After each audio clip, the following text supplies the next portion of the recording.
Hey, gang. You might be asking yourself why I am running the Claim Jumpers mission, which I call the Seal Clubbing mission. And the reason is gonna make sense. Knock it off! No.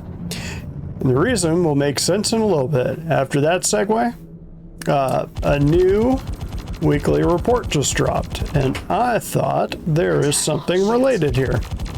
Let's get this.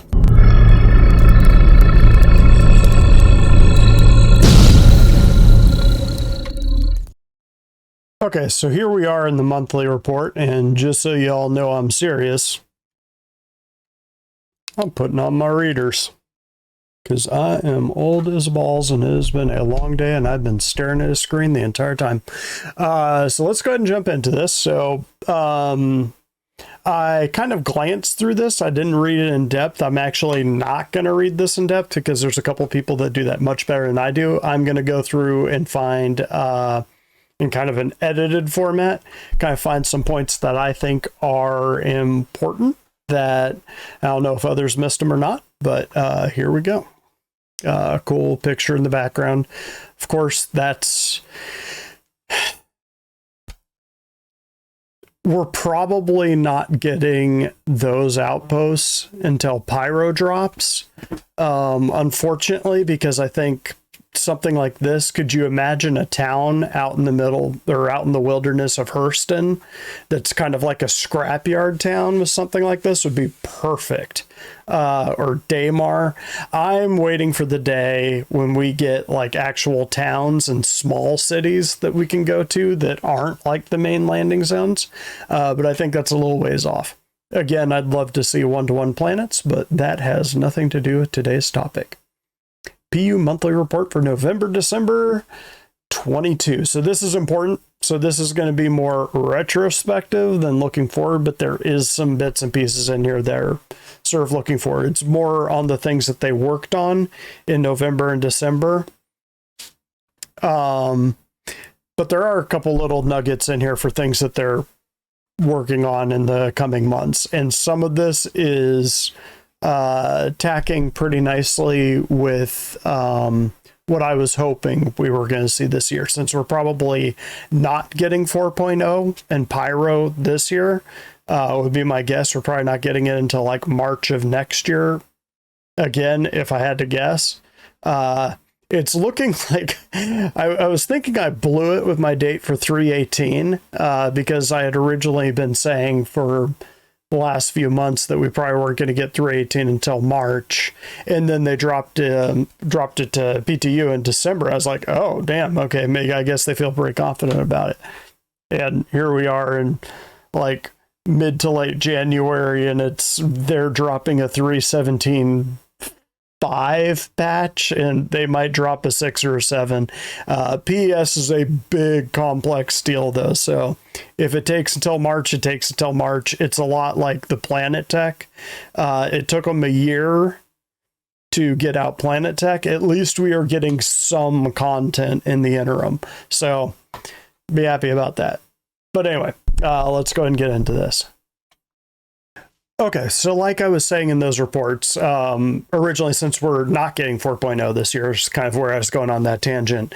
One of the things that I hope we see this year is right here in AI. I'm hoping when PES drops, it actually, I'm just going to start calling it PES. I think everyone else is. When it actually drops, I think it'll start taking some of the load off the servers, which I think is the reason why the NPCs have always been so derpy, is because they didn't have the server memory to actually allocate them. You get on a fresh server where there's only a couple people playing on that server, the NPCs suddenly start acting a lot more realistic. So I think with PES, it'll actually make it a little bit more the way CIG intended. And so with that in mind, there's team continued to iterate on more complex navigation links to extend the capabilities of NPCs and where they're able to move to, including implementing adapters for airlocks and elevators. Now NPCs will know that in order to traverse an airlock, they'll need to interact with multiple consoles to adjust the pressure and open the door. I can't really think of another game where the AI is that complex. Like, they just end up faking a lot of this stuff, where in this case, the AI is actually saying, you are at an airlock, you have to regulate the air pressure, get the same, then you can open the door, then you can go in. So, I mean, it's a lot more if-then steps than fake it, hit a button, walk into the airlock that's magically the right pressure, and then walk out. Little more to it than that. So that's cool. That's the kind of thing. One of the reasons that we're in this game is the level of fidelity. NPC perception was another major topic worked on toward the end of the year. The team, this is a cool one, implemented a new adapter for action areas to specify lightness, darkness, which will influence the NPC's visual perception. So if you're walking around in a dark cave and you're crouched, they won't automatically see you at, say, 100 yards. They might only see you at 10. Whereas now, the second you come within X distance, the NPCs see you, no matter what the terrain is like. So that's pretty cool. There was another one in here that I actually wanted to read. Here we go. So this one's neat. A new extender to propagate engine sounds as stimuli was also created, which will make NPCs aware of vehicles in their proximity. This was the first step towards behaviors that will react to ground vehicles and spaceships. So if you're flying low and slow or something like that, now the NPCs will know you're coming and be able to react. So they might pull out their railgun or their missile launcher and be waiting for you when you fly over, or get into their vehicle, or get to the minigun, the little gun turret thing, or hide. There are non-combat NPCs, so that's all cool. Locomotion improvements continue on sharp turn assets, and now they're triggered for alien characters or at walking speeds. Related to this, work began on following tech, which will be used in connection with the buddy AI behavior. I assume most of this, the reason they're implementing it is for Squadron 42, so you can see it up here, but it will have needs in the verse. So you think about there will probably be rescue missions or transport missions where you got to land and get someone out of there. You know, a colony needs your help, but you actually need to escort someone out. And in order to escort them out, they have to be able to follow you.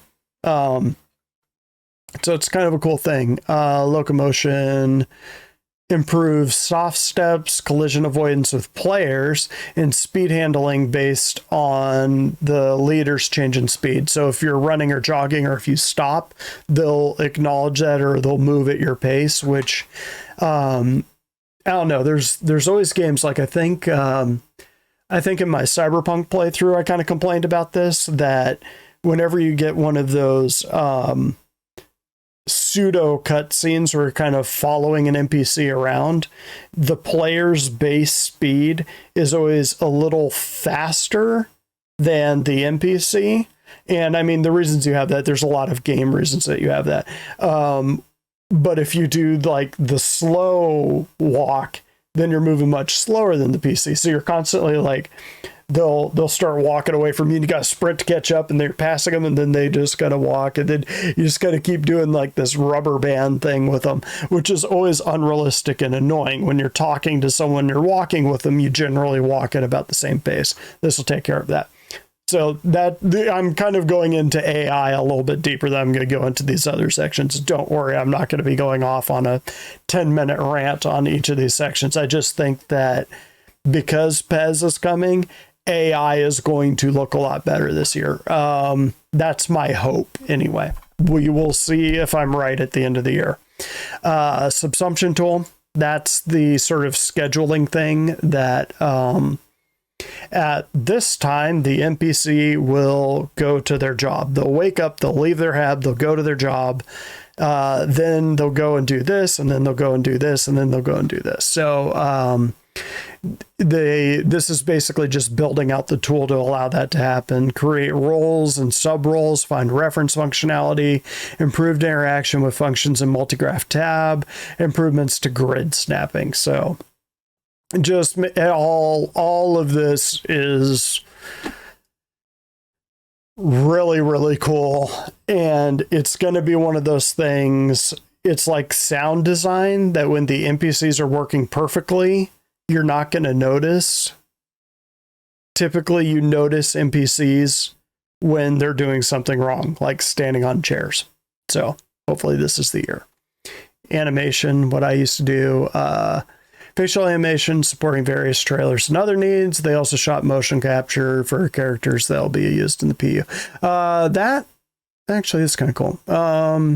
Workwear outfits and frontier undersuits. So more, these sound like pyro assets. Duster faction. Duster is the gang that works around, I believe it's Hurston. They're a Stanton gang. So if they're working on that, right now we have the Ninetails, but we don't have the Dusters and there's one other gang, I think two other gangs that are operating in Stanton. But anyway, the Dusters are one of them. So that is actually a Stanton asset, not a pyro asset, which is cool. Because I thought that they were going to save all of the frontier stuff, kind of like what I was saying for this up here for pyro. It would be real nice, since they're probably not rolling out pyro for more than a year, that they roll some of that stuff out to Stanton instead. So that is AI, art and chips. Made finishing touches on the Drake Corsair. We know we've had it for like a month and a half now. Very cool. For one, they brainstormed several options for entering and exiting. White box stages on 2 new vehicles. Once we get the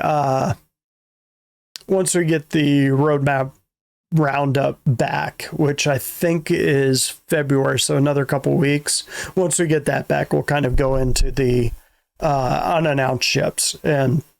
But if they're already in white box, they're straight to flyable. One of them, I think, is the one that we're going to be doing. We'll get a concept for in March for Invictus. UK team completed their pass on salvage. Looks pretty good. It's tier 0, so it's simple, but cool. Work began on the Crusader Spirit, which is progressing through the white box phase. Again, the Crusader style guide is pretty well established. It's roughly the size of a Freelancer. Most of its size is its wings, so it should be pretty quick.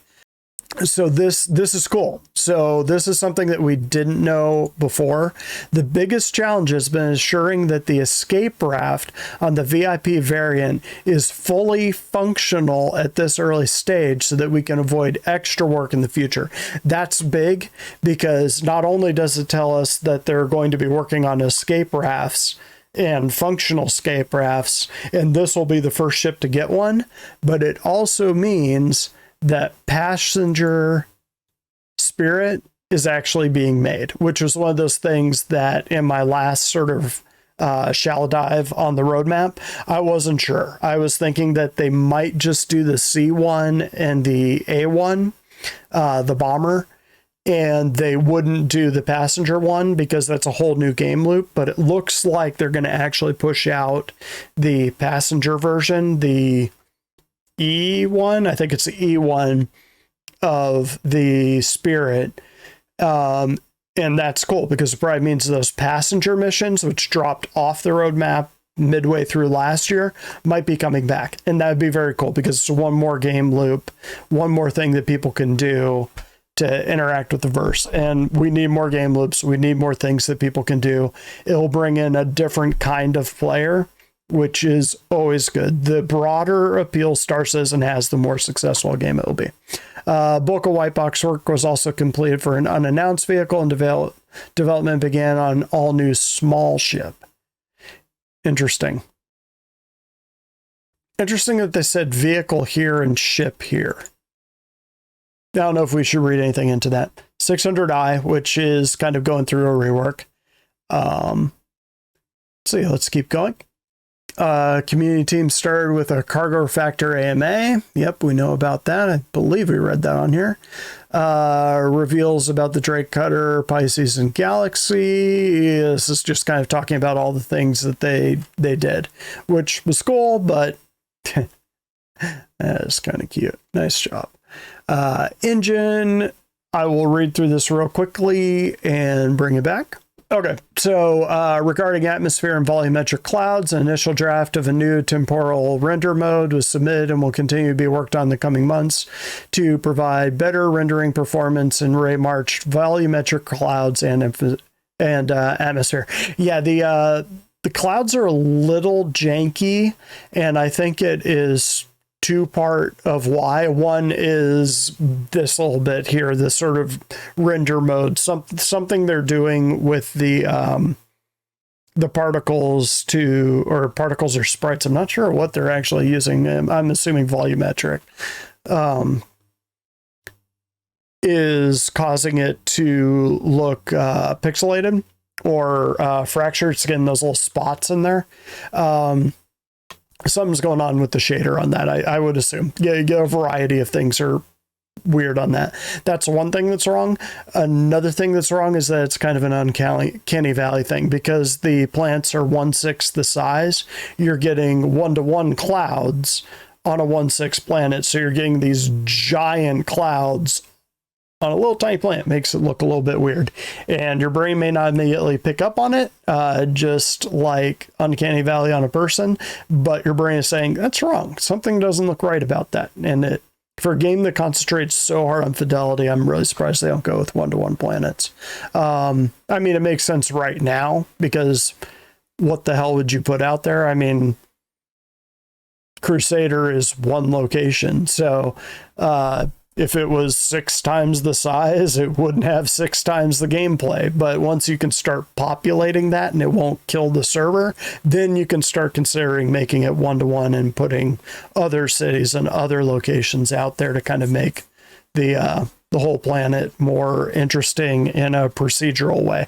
If you'd have to handcraft each one, it's not worth the time. They've got too many systems to do. So keep it 1/6 if you're going to do it that way. Let's go on in. This is mostly just to make it quicker rendering with more cores. Kind of going to be their focus, which will mean this guy will have to have a new PC build relatively soon. Compile shaders, caches due to increased usage. It would be nice if they could solve the shader problem where you have to delete your user folder each time. I usually do it about every not every other patch, probably about every 2 patches. I'll go through and I'll delete that folder just to make sure that I'm staying current. I haven't had the problems other people have had. When I do start having graphical issues in the game, that's usually when I go and delete it. But it would be nice. I know other people have a lot more problems. I don't know what the issue is. I'm not a tester, but be nice if they could solve that. New racetrack. That looks like the one on Daymar or Hurston. I'm not sure. I haven't checked out the racetracks yet, but I'm gonna. Arena Commander. So I always thought the Arena Commander, and I mentioned this a couple times in my Shell Dives, but I think Arena Commander is kind of underutilized by CIG. I think that they could use Arena Commander as, when you first log into the verse as a new player, instead of having Persistent Universe and Arena Commander and Star Marine, you would just start with a link to Arena Commander, and then you could sort of say, I know all this, and skip tutorial, and it would open up the PU and Star Marine. But then you use Arena Commander is like a get your driver's license kind of thing, like fly through the rings. Cool. Now here's another ship. Here's how you turn your ship on. And maybe you start walking in the hangar and, it has you, okay, kneel down, crawl under this thing, carry this box from here to here, interact with this button. Here's your ship. Click the button, get into your ship, turn your ship on. Basically just work through a tutorial. That's not what they're talking about here. So they did the classic racer factor, which I am all for this. I am not a racer, but I mean, I played the hell out of Mario Kart back in the day, so maybe you'll see me on the PTV racetrack. But the fact that they just kind of real quick on the sly dropped the racing game loop, at least the tier 0 version of it, is really cool. And now they're putting all of these into Arena Commander, which is a great idea because you can go in there and practice where you're not respawning back at the station or at Lorville or something like that, having to put on all sorts of gear, grab water, respawn your ship, wait for the ship to respawn, fly back out to the racetrack, which if it's on Daymar, it's 20 minutes away in a race ship. So that's cool. Putting that in Arena Commander is a great idea. More work on the front end, new window for game mode selection. That's good. The UI is kind of a little bit dated. It works. It's just a little dated. Adding turrets to Jericho Station and Dying Star maps. Jericho Station. Interesting. Are they going to add Jericho Station to Arena Commander? Because it wasn't there before. We had Dying Star and Broken Moon. So they might be adding Jericho Station, which is where you go on the Xeno Threat missions. It's off of Microtech's L1 Lagrange point to either assist or hinder players in Vandal and Pirate Swarm. Kind of cool. Just give you one more thing to worry about. That's cool. Speed up the ease of processing of taking locations from the persistent universe and having them as featured maps in Arena Commander, which is currently being used for several upcoming racetracks. So that's cool. So they're starting to take it. Yeah, basically what I was saying up here is you'll be able to have a racetrack from the PU be a location in Arena Commander so that you can practice or you can race with friends or you can kind of work with a team and do shake and bake with it and all that kind of stuff, you know, kind of figure the track out. And then when you go in the verse and play for real, for money and against other players, you know the track and you're not like, which way do I turn here? Kind of cool. And you can sort of see the new UI right there is also a nice touch because right now it's just a little diamond. It's like a marker that you get, which they said was a placeholder, a marker that you get on like a mission locator. So it just kind of gives you updated mission locations like go here, go here, go here, go here. Whereas something like this makes it a lot more obvious and it's prettier. Soft Death, Star Marine's Last Stand mode to have multiple rounds. Yeah. So what this last section here kind of sounds like, and this down here, is it kind of sounds like they took Theaters of War off the table and they said, well, we've already got Arena Commander and Star Marine. Why don't we just implement Theaters of War into that, and as opposed to having a third game mode that's kind of a blend of those two and not really either one. Why don't we just make it Star Marine? Star Marine kind of sounds like that's what they're doing here, which honestly makes sense. I got to play Theaters of War, and as a person that used to play Joint Operations, I was actually a big fan of it, but it's a lot of dev time. So this here kind of sounds like they're kind of shifting their focus away from Theaters of War and saying, why don't we just make Star Marine and Marine Commander, the games that we already have, better. And so they're going to be used in Alpha 3.18 during filtered duel mode, squadron battle, and battle royale. So they're adding more game modes to it too, which is cool. Because that kind of thing will draw in new players too, because a lot of people don't want to fly around in the verse and look for a fight. They want to get in a fight, and this gives them the option to do it. Finally, work was submitted on unannounced update to classic Arena Commander mode, which will further be detailed. I think that's sort of a hold the middle, sort of a capture the flag kind of game mode. I think we had it in the verse back in like, what was it, like 2.6 or 3.0? It was a while ago, but or they just talked about it back then. Not totally sure. Another racing track UI feature. Kind of cool. Characters and weapons. So there's 2 points I want to make on this one. So right here, they revisited the feature behind dragging an unconscious body onto a medical bed, which is good because we can't pick an injured character up or like firemen carry them. Trying to drag a person onto a medical bed is pretty much impossible. You can't do it. So they're making it more generic so that bodies can be placed into other appropriately sized objects. So the other thing that I put in my about 70 to 90% sure it's coming this year is bounty hunting. Appropriately sized object sure sounds like those sort of containment coffins that they had for criminals that we've been seeing on a few of the missions, and on the Cutlass Blue has them. They're empty on that one, but if you go on the Caterpillar mission where you're supposed to free the prisoner, they have them, and they're sort of in these sort of nested, almost looks like Han Solo frozen in carbonite. It's kind of cool. But on the other side, this one right here, and this is something I've been talking about a long time. On the technical animation side, additional features were added to the inverse schematics IK system to allow for more cap performance to come through. So IK, again, so right now I'm holding this pen in my hand, and my hand is causing the pen to move around. If an IK system were implemented, and let's say that this was attached to a wall and the wall started to move, that's inverse schematics. The pen is now moving my hand.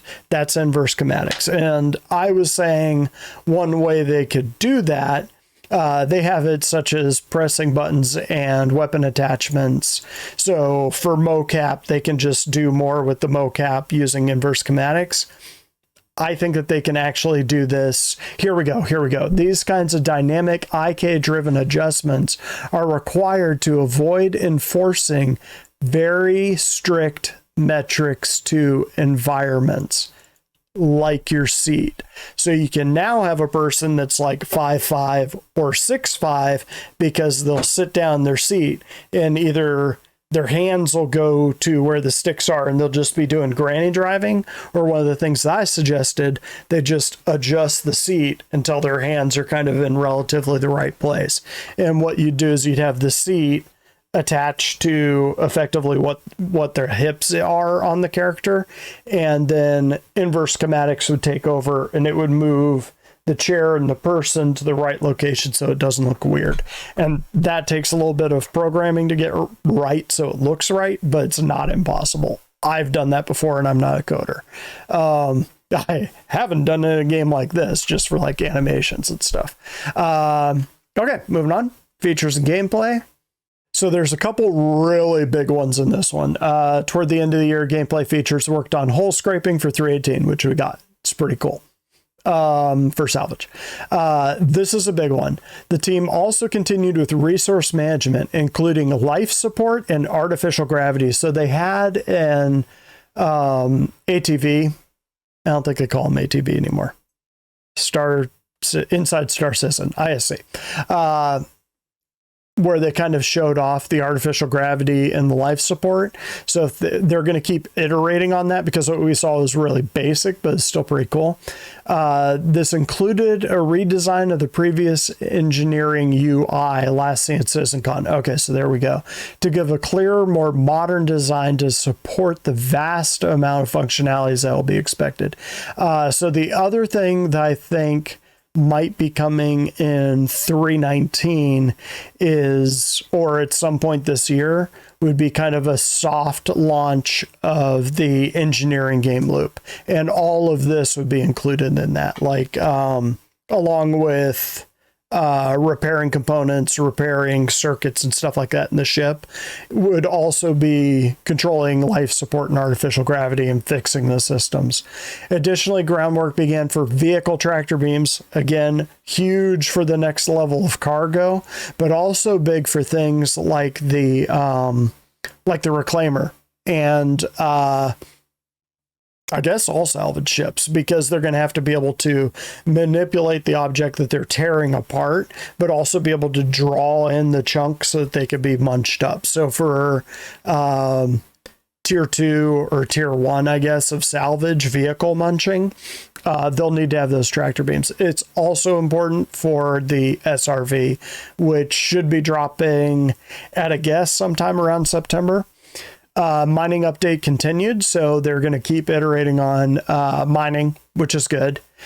Changes made to the Argo Mole and Mist Prospector to create bigger differences between the individual and multiplayer aspects. Yeah, they kind of...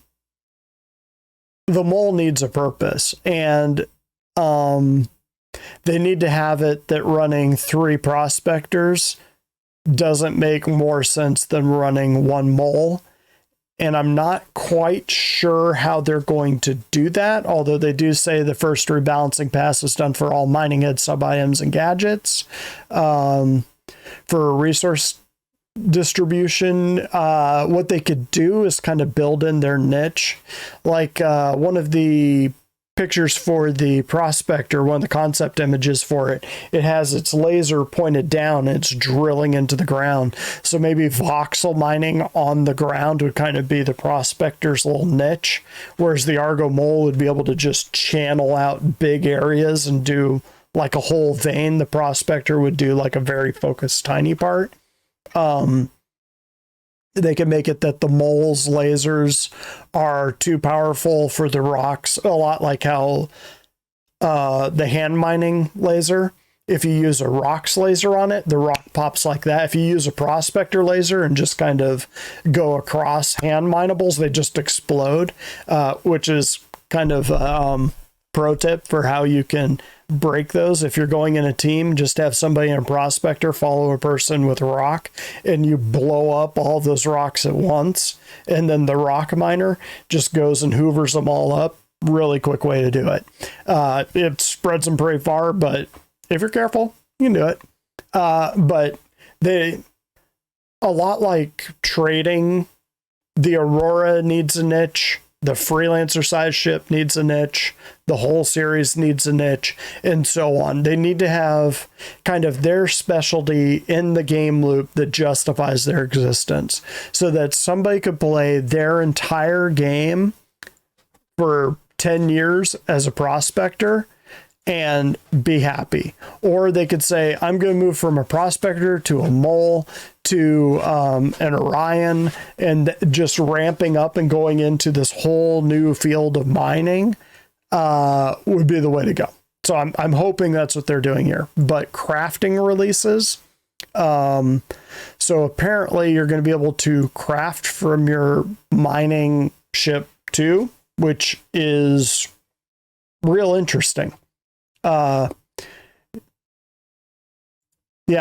I'm not sure how they're going to implement that in the future. They've already said the crafting system right now is generic. You're not going to always be able to create like salvage heads and multi-tools just by taking in scrap off the top of a ship. But you'll be able to craft something, maybe basic tools, who knows. Mission features. So a lot of this is kind of a retrospective. So they're talking about the things that they've worked on, working on bug fixes and stuff like that they've seen on YouTube, Twitch, Reddit, and Spectrum. Interesting that they mention all of these first and this one last. Those gatekeepers on Spectrum are really doing a number on that platform. Evocati and Wave 1 PTU. Yeah. They've got some cool new missions in this new one, and we'll play through a few of them once it drops to live. Security Post Korea, team addressed issues with secret item not working correctly. From what I've seen, it works now, so good job. Data pad on the chief security officer. Missions not generating for the Crusader mercenary scope and are continuing to investigate other issues. Yeah, so that's basically just a retrospective one. Vehicles. Let's go ahead and look at this one real quick. I don't expect too much to be in here. Okay, so there actually is something kind of cool here. So most of the core work was completed before the holidays, so improvements continue to be implemented. Yeah, it's a game in development. Implementation and iteration is kind of the name of the game at this stage. Most recently, they allowed trains to slow down and wait for transit ahead of them on the track. This should fix issues with trains overlapping. I haven't actually seen... let me know down in the comments if you've been seeing trains overlap a lot. I occasionally see it in Microtech, but it seems like it's been getting less and less as time goes on. So maybe it's working. But being able to slow down and wait is also important if they start putting in tracks through civilized areas, because I mean, they could have a train stop and like a truck drive over the rails or something like that. Maybe not characters, because characters would obviously troll and just stop on the tracks and the train would be stuck there. But it would be kind of a cool way to make the world feel lived in. Just thought. Team also implemented new setup tools for vehicles, which allowed designers to see how automated thruster algorithms use each thruster on a ship. And they briefly talked about that, I think at CitizenCon, when they were talking about flight. This is used to see how certain thrusters are being used to move in specific directions to make necessary changes to get ships to fly how they want. So they are finally zeroing in on the flight model, and that's a good thing. Graphics, VFX programming, and planet tech. All right, so there's some cool things in here, which there usually is little nuggets hidden all through here. So it's a little bit dry in the way they write it, but some of this stuff really is cool once you kind of think about it for a second and go like, oh, okay, I know how that's going to be implemented. This first part up here is mostly just retrospective, so we did this, and this. Planet Tech team focused on polishing river tech, which we've seen, and improving resource streaming performance with new and more aggressive threading model that guarantees a stall-free experience, which is kind of cool. So you're not going to be flying in on a planet and see things pop in and kind of have the whole system kind of shudder to a stop because you're spawning in something complicated. Additionally, maintenance was done to stabilize the Rastar tool. Rastar is what they're using to build all the outposts. More recently, work began on asteroid SDF, which is a sign distance field. It tells the engine that your ship is here and the asteroid is here and when they collide. The team also progressed with hardware assisted terrain instancing to improve the CPU submission time footprint. So basically faster render speeds, I think. New local space for terrain vertices representation was introduced, which will improve floating point precisions and accelerate other internal operations. So that is, floating point is basically just what's used in calculating, I believe, 3D movement. So that's a 3D movement thing, I think. So probably, I don't know. I'm not even going to conjecture on that. Knight 55 would be the one to ask about that. Again, link in the down below, or I'll have a link to content creators I follow up in the up above parts if you want to follow that link and watch that one. Finally, the team began to look at off-screen techniques to achieve localized water simulation model for water object interactions. Still say we're getting a sailboat at some point, but that's cool. So we might get water that's more like Sea of Thieves, or even something a little bit more basic like Assassin's Creed Black Sails. Could be cool. Here's another outlaw outpost kind of situation. Man, that looks cool. Almost looks Turkish or Middle Eastern. I spent a couple of years in Turkey when I was a kid, so occasionally get flashbacks. That's cool. Lighting. Oh, okay. I guess that's related to lighting. Throughout November and December, lighting team completed day and night lighting passes for time trial racetracks. Cool. for colonial outpost, that's the word I was looking for. A lot of interior and exterior work, cold or cozy feeling, so cozy, cold. After small changes were made to the Jumptown dynamic event, a lighting pass is done in a few areas to bring it back up to the current standard. Cool. Lighting's always one of those things. There's a lot of little things in games where if they're done right, you never notice them. Like sound design is one, lighting is one. If it's bad, you notice it. If you don't notice it, it's because it's good and it's spot on. CIG's got pretty good lighting people. In-game branding. So this is kind of cool. This is all those things like Big Bennies. But more than that, like Crusader, like all that kind of stuff. But let's see. This included rebranding security post Korea. So they actually added, guess it'd be Crusader security into a Crusader. I could have read a couple more words later, into a Crusader security outpost and redesigning Area 18. So basically they're just making it look more like a Crusader asset rather than a generic 2.6 asset. Alongside the environment, narrative, and marketing teams, in-game branding developed and implemented the visual identity for last year's Drake-themed IA event. Good job, guys. It's very Drakey. Especially appreciated like the sort of metallic red skins we got. Visual identity for this year's Invictus launch week, and continued the rework of Lorville. That's one that I'm really looking forward to. Again, so that was one that they had at SitCon. They had the show of Lorville Redux, and that was one of those I was most looking forward to and was kind of disappointed by.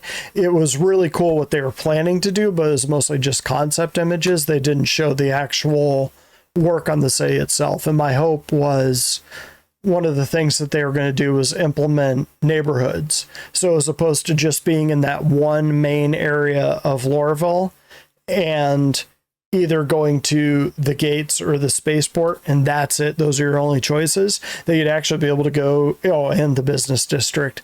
That you'd actually be able to go to like the seedy district and the work district and the cargo district. So you'd be in these different neighborhoods. You might even be able to go to like a loyal worker district where it's basically just where they put all the poors that have to work for them because Hurston is terrible. Don't tell Algorand. That's pretty cool. It's Ruin Station. I think that's Ruin Station. Maybe. Sure looks like Ruin Station. Locations. So let's see. Working on the rundown Pyro space station. Actually, space stations. I don't think there is a station in Pyro that's new and shiny. You're not going to find a Crusader station in Pyro. So that's all of them. Great progress in the layout of each room. Are currently exploring interesting gameplay options. Yeah, because there's not going to be any armistice zones on those Pyro stations. So being able to hide and hunt on those stations is going to be a big deal. E-Locations 2 worked alongside the US base team to add new cargo elevators into existing hangars, which will be used during the updated cargo gameplay. Yes, they will. So that's going to be part of the process of physicalizing cargo. It's basically going to be cargo tier 1. I guess what we have now is more tier 0, because even though now you can snap to grid and stuff like that, it's still magical cargo. It comes from nowhere and it goes to nowhere. In this case, now it's going to come up on a freight elevator, or all of your gear and crap is going to come up on a freight elevator, and you will have to either pay someone to load your ship, in which case your ship will be locked down and you won't be able to use it while it's being loaded, and then they'll say your ship is ready to load. It'll have like a little countdown timer or something, or maybe you can stand there and watch them do it once Quana is at that point and you can actually see them physically move things. Maybe you can sit in that little section up above. in the old hangar module, you could actually do that. They kind of had like this area, sort of the command center sort of space when you're landing in a hangar, and look down on your ship. They might implement that again where you can actually control things. You're like, oh, okay, all of you workers do this. And you just pay them at the end of it or at the beginning or whatever, like longshoremen. Or you can do it yourself and save a bunch of money.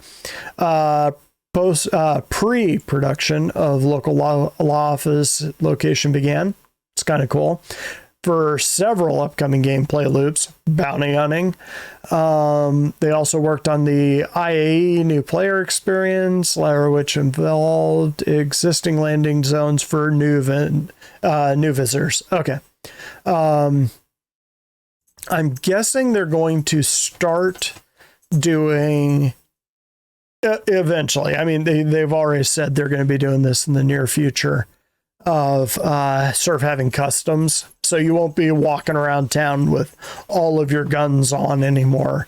You'll have to leave it at customs or leave it on your ship. Sandbox. They also finished the Sand Caves visual target, worked to set the benchmark for rock caves in the PU, and began looking at improving and adding to microtext forest. That's cool. Okay, so if you're wondering on my lead-in what I was talking about, why I was saying that the Claim Jumpers mission was kind of relevant, it's actually buried here in the narrative section. So the team coordinated making new time trial racing missions, which is cool. They did that in their backstory group of racing enthusiasts, all of that. Pretty cool read, kind of a cool thing. For future patches, Narrative began planning new mining and salvage missions, which will help expand the career choices available through the contract manager. So kind of like I was talking about during I think it was the last Shallow Dive, or when I was talking about things were going to change.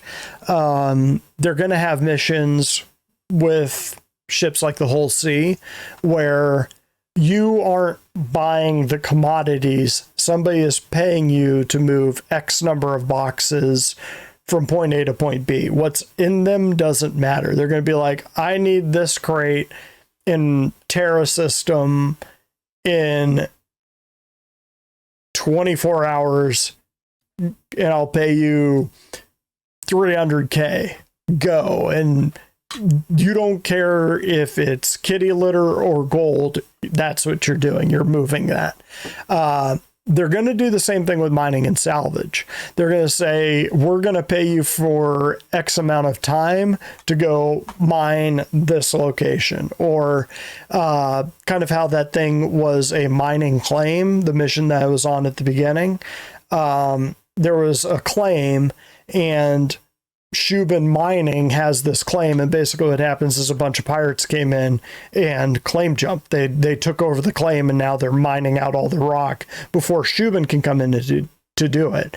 But that kind of stresses what kind of mission would be coming for mining, not to mention things like scanning. You're going to have people that are explorers that will go out there, find those rich mining locations, and then sell it to Shubin. That'll create a mission for the miners to go and mine that location. So Shubin would pay you to go and mine X amount of material, and then you don't got to worry about refining. You don't have to worry. You'd probably have to bring your own ship and your own mining tools and stuff like that. But they basically say, show up and work, and we'll pay you for the work and give you a cut of whatever you mine, probably, or the purity or whatever. So that if you just get all inert material, you won't make as much as if you get 100% pure Quantanium. Although I think the price of Quantanium will drop. But anyway, salvage missions, same thing. Hey, we lost a ship. We need you to go pick it up. There's Class A components on this thing. We need you to strip that out. That sort of thing. That's cool. That's real cool, because that's the kind of thing. This will kind of take the whole go out and spend an hour scanning for stuff out of the game. So for people that don't have as much time but still really enjoy that loop, and I'm one of them, those kinds of missions are incredible. and it's a great idea. Additionally, the team discussed sandbox mission content, where players will encounter missions in the universe without accepting a specific contract beforehand. So walking around the wilderness, bump into a guy, hey, I'm missing my kid, wandered off into the woods. Could you help me find him? That kind of thing. And down at the end here, time is also spent updating the detailed planetary conditions, such as temperature, atmosphere content, for upcoming star systems to more closely align with the intended gameplay and solar positioning. So there is some really cool stuff coming. This right here, probably even up into those missions. I think those mining and salvage missions wouldn't be too hard to pull off in like a basic way right now or in the next couple months. So I wouldn't be surprised if some version of that drops this year. But the more complex ones, like what I was talking about, that's a little ways down the line. The sandbox missions, the AI has got to be to a point where an NPC can converse with you without standing on a chair, or ignoring you and wiping down the bar counter. It'll happen eventually, maybe not this year. Now that planning is complete, the hope is to roll out reorganization in the upcoming year, which probably means the benefits of that will be seen the following year. So, especially since there's not a big push for upcoming star systems, if we're not getting Pyro until next year, they can really work on and polish the system right now rather than push it out the door. There's no reason to. Let's see. Noodles. He's making noodles. I have one of those, except it doesn't have a little motor on the side. I know what he's doing. Interactables. Oh, can we make noodles? Noodle game loop. Calling it right now. Guaranteed. Interactables team continued their work on Pyro, creating more advanced and unique assets, including stalls that can be found in the rundown station. Prototype continued on deployables. Deployables will be kind of cool. These assets take a long time to figure out and overcome unforeseen challenges that are presented by other teams to ensure they do not hinder gameplay. Big deal.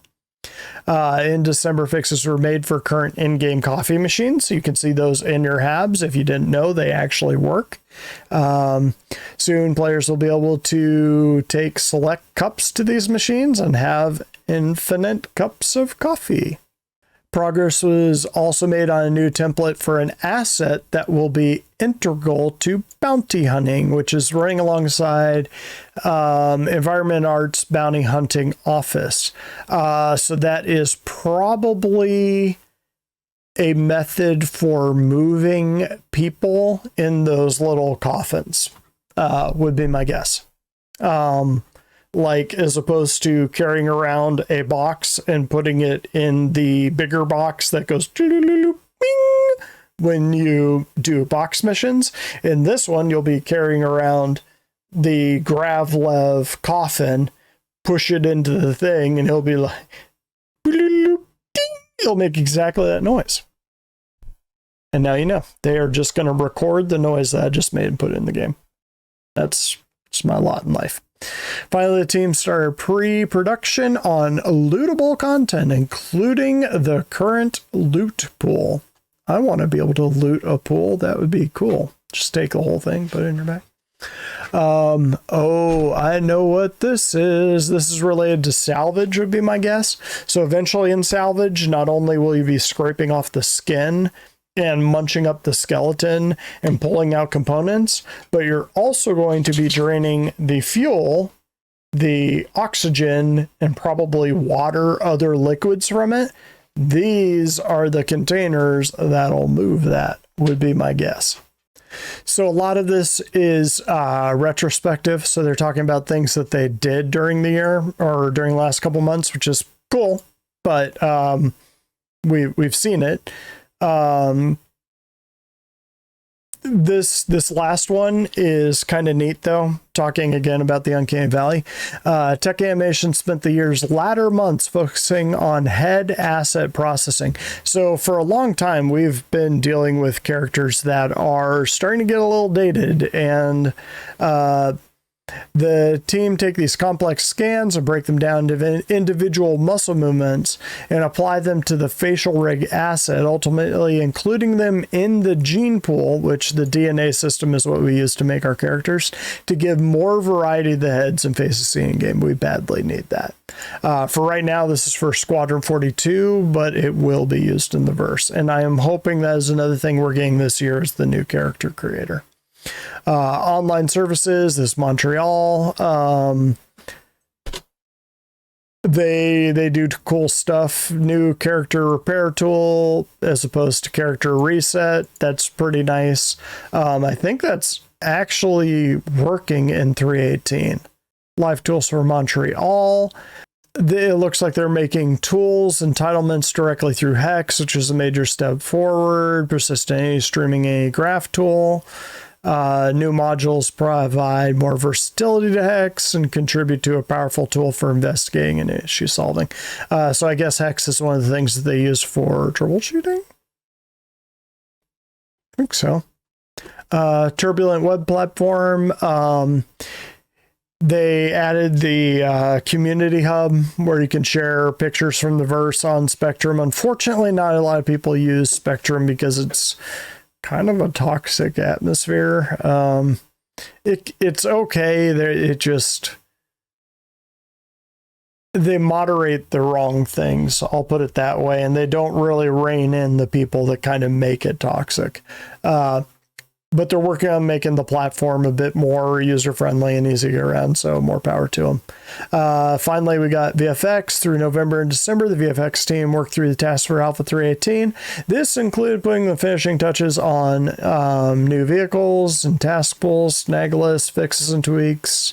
They also continue to support salvage effects, making adjustments after seeing some inconsistencies in backer footage of PTU Wave 1. Overwhelming but necessary structure of generic effects libraries. Smoke, steam, sparks have become too bloated over the years, so they're going to basically simplify that down so it doesn't take up as much memory. Basically, if you have a spark, you kind of pre-record it. So if you have one spark that goes off, and you can manipulate it in the game, that uses a lot less memory than if you have a special spark for this part of the ship and this part of the ship and this part of the ship and one that comes down from here and one that appears on your suit. If they're all different, then the system has to keep all of those kind of in memory and it slows the whole thing down. Gang, that's it. That is all I really want to talk about. The big thing I thought was kind of those mining missions. It's kind of a nice little thing they slipped in there. And I could swear they mentioned underground facilities in here. I thought I read that, but those are another thing that we should be getting some version of in the next year. I would guess they're going to become the new bunker missions. Probably not 3.19, probably near the end of the year, especially if they're not dropping Pyro, they'll have to drop some sort of new location. And Lorville, and the new underground, those would be good candidates for both. Just something to take our attention away, and we're going to get more racetracks, so always something to see. If you have a vulture, or if you get one in game, start hanging out near the racetracks. Pro tip. All right, gang, that's all I got for now. Thanks for watching. Like and subscribe if you haven't already. If you like what I do, let me know. If you don't like what I do, throw something down in the comments, and see me next time.